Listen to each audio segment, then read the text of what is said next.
जिल्हाधिकाऱ्यांना सुद्धा दंडात्मक कारवाई करण्याचे अधिकार दिले आणि म्हणून महाराष्ट्रातल्या 31% महिला हे आता कामाच्या ठिकाणी असताना त्यांना सुरक्षितता मिळावी यासाठी प्राधान्यक्रमाने आम्ही काम करतोय. आणि हा नुकताच आलेला GR हा IC ऑडिटच्या संदर्भात आहे आणि त्या अनुषंगाने मी गेली 5-6 दिवसापूर्वी सातारा जिल्ह्यामध्ये जनसुनावणीच्या माध्यमातून येऊन गेले.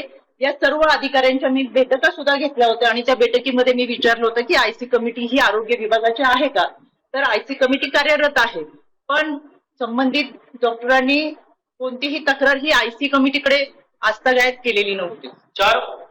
एक मिनिट. तर या IC कमिटीकडे तक्रार नव्हती.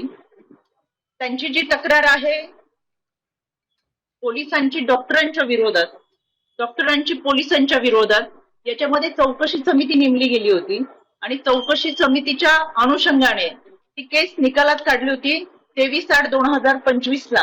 एकमेकांच्या विरोधातल्या तक्रारी या चौकशी समितीच्या माध्यमातून निकालात काढल्या होत्या आणि खऱ्या अर्थानं त्यांची जी तक्रार होती, आता इतके सविस्तर काही गोष्टी सांगता येण्यासारख्या नाहीत, पण एकमेकांबद्दलच्या ज्या तक्रारी होत्या यामध्ये पोलिसांची जी होती की फिट अनफिट ज्याच्या संदर्भातला जो रिपोर्ट द्यायचा आहे त्याला दिरंगाई करणं किंवा उशिरा आलेल्या पेशंटला चेक करणं याच्या संदर्भातली पोलिसांची तक्रार होती.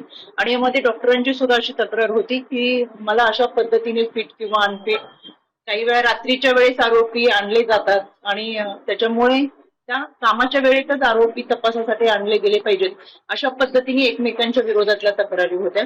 चौकशी समितीने यामध्ये डॉक्टरांनी कर्मचाऱ्यांशी किंवा पोलीस कर्मचाऱ्यांशी बोलताना व्यवस्थित बोलावं अशा पद्धतीने चौकशी समितीचा हा अहवाल होता आणि त्याचबरोबर किंवा त्यांची पदस्थापना बदलण्यात यावी अशी चौकशी समितीने निर्णय दिलेला होता. यामध्ये 3 वेळा त्यांची बदली होत असताना सुद्धा त्यांनी फलटणच उपजिल्हा रुग्णालय पाहिजे हा त्यांचा आग्रह होता आणि त्याच्यामुळे त्यांच्यासाठी स्पेशल ऑर्डर काढून पुन्हा एकदा त्यांना या ठिकाणी काम करण्याची संधी दिलेली होती. आता isakal.com आहे देशातील नंबर 1 ची मराठी न्यूज वेबसाईट. प्रत्येक अपडेटसाठी isakal.com ला नक्की भेट द्या.